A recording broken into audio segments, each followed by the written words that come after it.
ശ്രീ സായിരാം. രാമായണ കഥ ഇഷ്ടപ്പെടുന്നുണ്ടല്ലോ അല്ലേ? ഇന്ന് രാമായണ കഥയിൽ അയോധ്യാകാന്ഡം നമ്മൾ തുടങ്ങുകയാണ്. അയോധ്യാകാന്ഡത്തിലെ രണ്ടാമത്തെ സംഭവം, അതായത് ശ്രീരാമൻ്റെ വനയാത്ര. ഗംഗാതീരത്തിലെത്തി അവിടെ ശ്രീരാമചന്ദ്രനും ലക്ഷ്മണനും സീതയും അവിടെ ഇറങ്ങി. അവിടെ ഇറങ്ങിയപ്പോൾ സുമന്ത്രക്ക് തിരികെ പോകാൻ ഇഷ്ടമില്ല. അപ്പം അദ്ദേഹം പറഞ്ഞു, ഞാനും കൂടി അങ്ങയുടെ കൂടെ വന്നുകൊട്ടെ എന്ന് ചോദിക്കുക. പറഞ്ഞു, അല്ല, അതല്ല, അങ്ങ് ദശരഥ മഹാരാജാന്റെ ഫ്രണ്ടാണ്, സുഹൃത്താണ്, മാത്രവുമല്ല അദ്ദേഹത്തിൻ്റെ പ്രധാനമന്ത്രിയാണ്.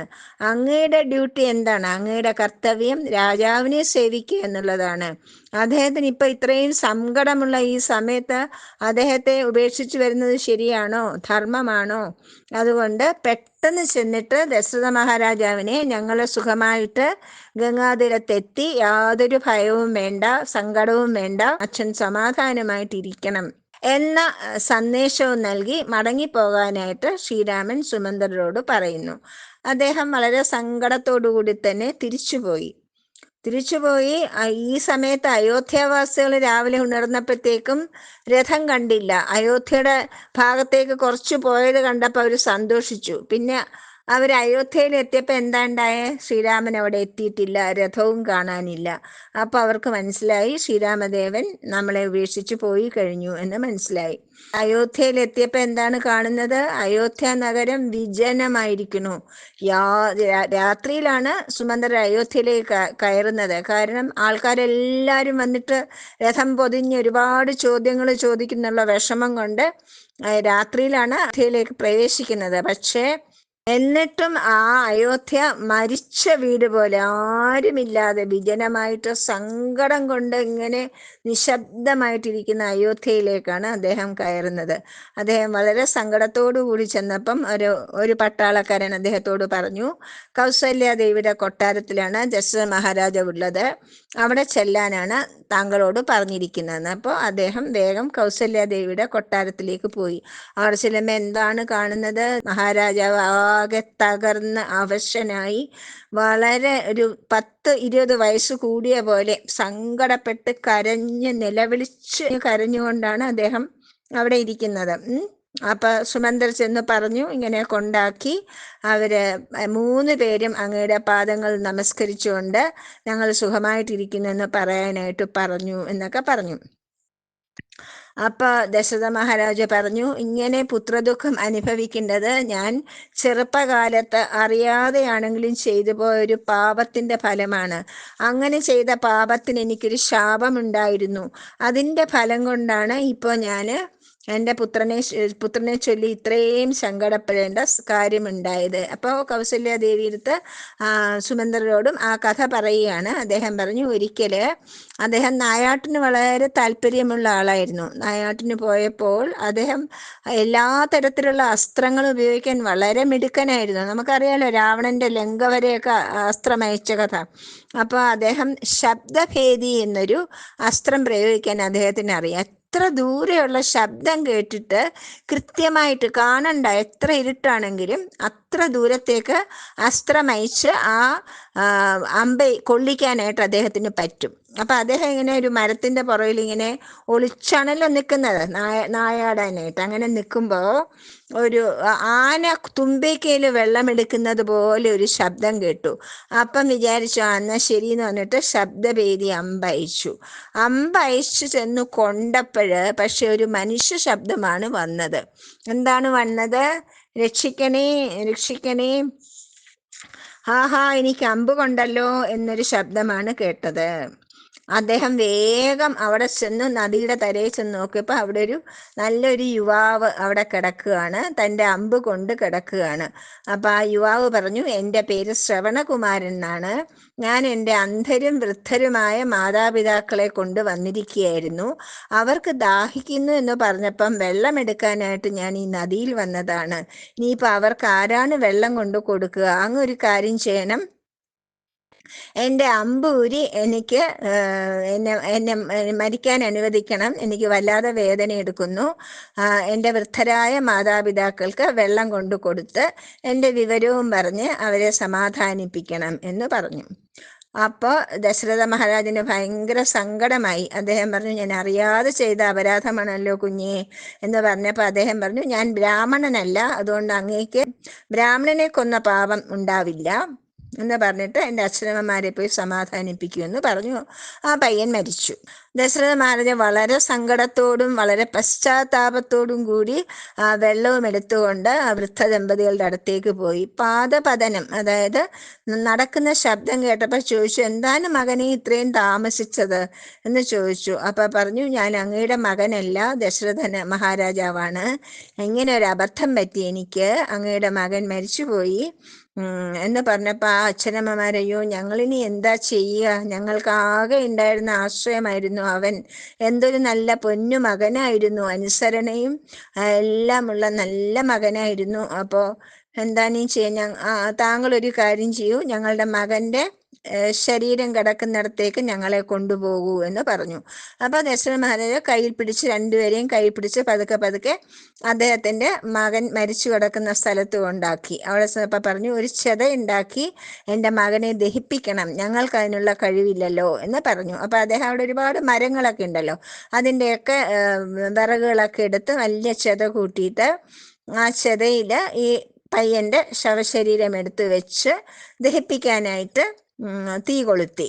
ആ സമയത്ത് ആ വൃദ്ധ ദമ്പതികൾ എന്ത് ചെയ്തു എന്നറിയാമോ?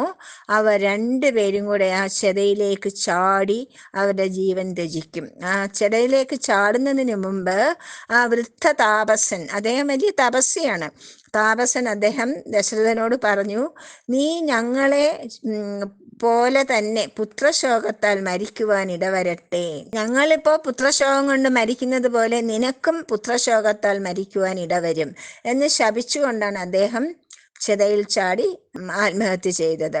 അങ്ങനെ അവരുടെ ശാപത്തിന്റെ ഫലമായിട്ടാണ് ഞാനിപ്പോൾ എൻ്റെ പുത്രനെ പിരിഞ്ഞ് ഇത്ര സങ്കടം അനുഭവിക്കുന്നതെന്ന് പറഞ്ഞ് ഹാ രാമ, ഹാ സീതേ, ഹാ ലക്ഷ്മണ, രാമ രാമ എന്ന് പറഞ്ഞുകൊണ്ട് ദശരഥ മഹാരാജാവ് ജീവൻ വെടിഞ്ഞു. അദ്ദേഹം സ്വർഗസ്ഥനായി. ഈ സമയത്ത് ഗംഗാതീരത്ത് എന്താണ് ഉണ്ടായത്? ഗംഗാതീരത്ത് അതിനടുത്ത് തന്നെ ശൃംഗിവേരപുരം എന്നൊരു നിഷാദ രാജ്യമുണ്ട്. നിഷാദം എന്ന് പറഞ്ഞാൽ വേട്ടക്കാരല്ല, അവര് എല്ലാത്തരം ജോലികളും ചെയ്യുന്ന കാട്ടുവാസികളാണ്. അപ്പോൾ കാട്ടിലെ രാജാവാണ് ഗുഹൻ. ഈ ഗുഹൻ ശ്രീരാമന്റെ സുഹൃത്തായിരുന്നു. അപ്പോൾ വേഗം തന്നെ ശ്രീരാമൻ വന്നിട്ടുണ്ടെന്ന് അറിഞ്ഞ് ഗുഹൻ വേഗം തന്നെ വന്ന് നമസ്കരിച്ചു, കെട്ടിപ്പിടിച്ചു. എന്നിട്ട് പറഞ്ഞു, അങ്ങ് എന്തിനാണ് സങ്കടപ്പെടുന്നത്? അയോധ്യയിൽ നിന്ന് പോയാലും കുഴപ്പമൊന്നുമില്ല, നിഷാദ രാജ്യം അങ്ങ് ഭരിച്ചുകൊള്ളൂ എന്ന് പറഞ്ഞപ്പോൾ ശ്രീരാമൻ പറഞ്ഞു, അല്ല, ഞാൻ രാജ്യഭരണത്തിന് വേണ്ടി വന്നതല്ല, എൻ്റെ അച്ഛൻ്റെ വാക്ക് പാലിക്കുവാൻ, എൻ്റെ അച്ഛൻ്റെ സത്യം പാലിക്കുവാനായിട്ടാണ് ഞാൻ വന്നിരിക്കുന്നത്. എൻ്റെ ധർമ്മം എൻ്റെ അച്ഛൻ്റെ വാക്ക് പാലിക്കുക എന്നതാണ്. അതുകൊണ്ട് ഞാൻ 14 വർഷവും ഒരു നഗരത്തിലോ ഗ്രാമത്തിലോ പ്രവേശിക്കില്ല. ഞാൻ 14 വർഷവും കാട്ടിലെ ഫലമൂലാദികളല്ലാതെ നാട്ടിലെ ഭക്ഷണങ്ങളൊന്നും കഴിക്കില്ല, ആരുണ്ടാക്കിയ ഭക്ഷണവും ഞാൻ കഴിക്കില്ല എന്നൊരു വ്രതം എനിക്കുണ്ട് എന്ന് പറഞ്ഞു.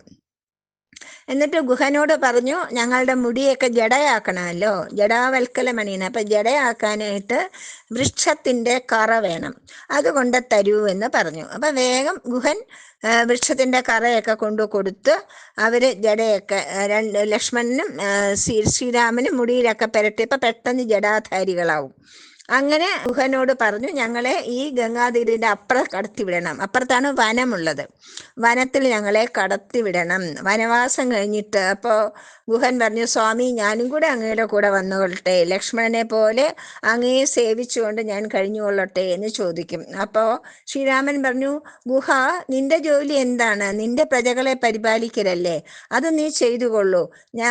ഞങ്ങളെ അപ്പുറത്ത് കടത്തി വിട്ടിട്ട് നീ മടങ്ങിപ്പോരണം. ഞാൻ 14 വർഷം കഴിഞ്ഞിട്ട് തിരികെ വരുമ്പോൾ തീർച്ചയായിട്ടും നിന്നെ കാണാൻ വരുന്നതാണ് എന്ന് പറഞ്ഞു.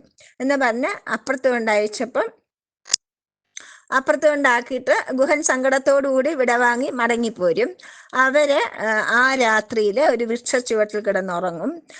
സീതയും ശ്രീരാമനും ഉറങ്ങുന്ന നേരത്ത് ലക്ഷ്മണൻ ഉറങ്ങാതെ കാവൽ നിൽക്കും. കാരണം വന്യമൃഗങ്ങളുണ്ട്, രാക്ഷസന്മാരുണ്ട്, അതൊക്കെ നോക്കാതെ ലക്ഷ്മണൻ കാവൽ നിൽക്കും. അങ്ങനെ രാവിലെ എഴുന്നേറ്റ് കുളിയും ജപാദികളൊക്കെ കഴിഞ്ഞ് ഫലമൂലാദികളൊക്കെ ഭക്ഷിച്ചുകൊണ്ട് അവര് നടക്കുമ്പോഴത്തേക്കും ഒരാശ്രമത്തിലെത്തി. ആരുടെ ആശ്രമം എന്നറിയാമോ?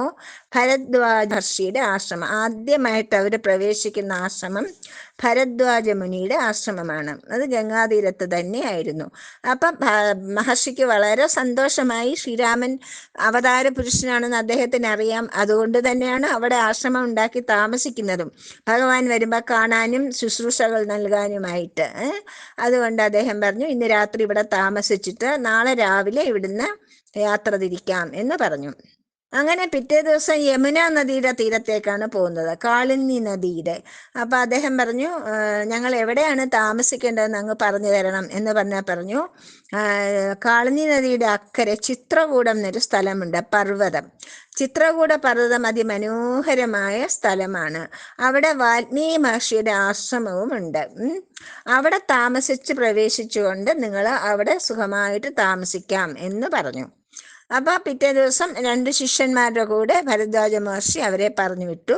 അദ്ദേഹം അവിടെ ചെന്നു. അവിടെ വാൽമീകി മഹർഷി വളരെ സന്തോഷത്തോടുകൂടി അവരെ സ്വീകരിച്ചു. എന്നിട്ട് അവർക്ക് സുഖമായിട്ട് വസിക്കുന്നതിനായിട്ട് ഒരാശ്രമം ആരുണ്ടാക്കി? നമ്മുടെ ലക്ഷ്മണൻ. നല്ല മനോഹരമായ പർണശാല എന്ന് പറയുക, പർണശാല ഉണ്ടാക്കി. അതായത് കാട്ടിൽ കിട്ടുന്ന വസ്തുക്കൾ കൊണ്ടുണ്ടാക്കുന്ന ഒരു ഭവനത്തിനാണ് പർണശാല എന്ന് പറയുന്നത്. അവരവിടെ ഉണ്ടാക്കി. പ്രകൃതി രമണീയമായ സ്ഥലമാണ്. ഗംഗാനദി അടുത്തുണ്ട്, അതിസുന്ദരമായ സ്ഥലമുണ്ട്. വാൽമീകി മഹർഷിയുടെ മനോഹരമായ ആശ്രമം അടുത്തുണ്ട്. അങ്ങനെ അവർ 3 പേരും സന്തോഷത്തോടുകൂടി അവിടെ താമസിക്കുകയാണ്.